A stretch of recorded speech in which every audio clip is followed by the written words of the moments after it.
Well, I finally went to an Orthodox church for the first time, and let me tell you, I was very confused seeing the icons, the priests with the incense, people doing the sign of the cross. There's no instruments, everybody's singing. The sermon's only about 10 minutes long. They don't pass an offering, they're not like, hey, donate, or they don't give a message on donating for 30 minutes, right? It was very respectful and serious and reverent.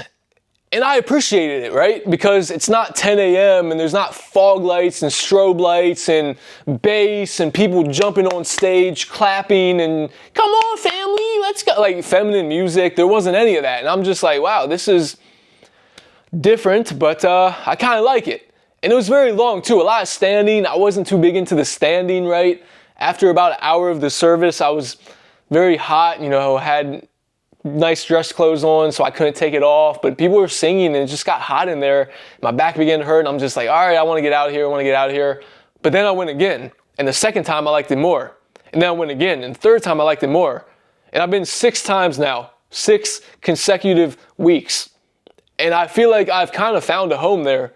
It's like my last stop. When I came to Christianity at age 18, I had this issue with there being so many denominations in the U.S. Like, how does the believer make a decision on what church to get involved in when there's just like so many, right? And none of them believe the same thing. But then I pushed it down within me and I said, I'm just going to believe in Jesus. I'm going to believe in the gospel, all that other stuff. It doesn't really matter, right? I'm just going to put my faith in Jesus. But after 4 years, that began to surface back up within me. I met some people that are Orthodox and they kept talking to me about it and they kept planting the seed within me. And I was like, okay, I've been wanting to at least experience the Orthodox church for the last year. I never went. If I don't go soon, I'm probably never going to go. So let me just go. And I went. And the priest suggested me this book called Orthodoxy and Heterodoxy. I started watching people on YouTube that are Orthodox. I listened to Protestants debate Orthodox. And it just clicks, right? I feel like I'm getting above the water. I feel like I'm above the water right now. I was struggling to swim, and now I'm finally composed and can swim. And I'm heading in the right direction, I feel like. But for so long, I'm just swimming in the same place, right? The current is coming forward, and I'm trying to swim forward, but I can't because the current is coming at me. But now it feels like I'm swimming with the current and I'm getting somewhere, right? I'm not just swimming in the same place. I'm not stagnant. And in a way, I feel very blessed. I feel very thankful. But at the same time, man, there's just so much to learn and there's so much confusion out there. And I don't know, Orthodoxy just isn't really a known thing in the U.S. We're just very secular and we're a product of our environment, All we know is these Protestant churches. And the simple logic that I keep going back to, and anybody I discuss this with, I say to them, why would I go to a church founded by John Wesley of Wesleyan denomination, or William Seymour of the Pentecost, or John, the Baptist, whatever it may be? Why would I go to some denomination founded 150, 200, even Lutherans 500 years ago? Why would I practice at that church? Because they have no apostolic succession.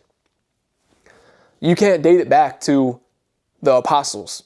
But the Orthodox Church, you can go to anyone in the world and they're going to believe the same core doctrine, dogma, beliefs, and have the same traditions, right? I mean, there's some cultural differences that are very minute, but that doesn't take away from the beliefs, right? You have Protestants, some are Calvinist, some are not. Some believe you can lose your salvation, some believe you cannot. You have JWs, Mormons, Oneness Pentecostals.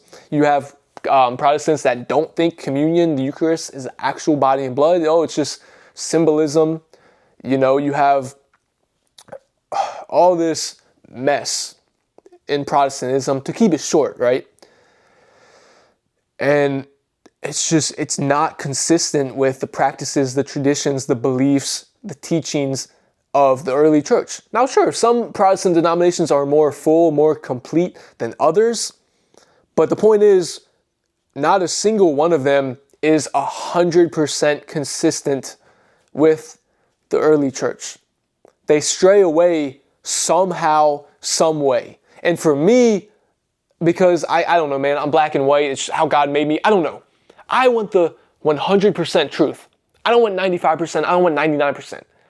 Because it's going to like make my soul unsettled, right? Because my entire spiritual walk, it's been the truth, right? Started off with the Quran, reading the Quran, looking into Islam, New Age. Then I had a dream happen to me that led me to Christianity. And I've just been studying, bro, on and off. At times, a lot more than others. But that's where I'm at in my walk. Orthodox Church, I feel, it's my last stop, really.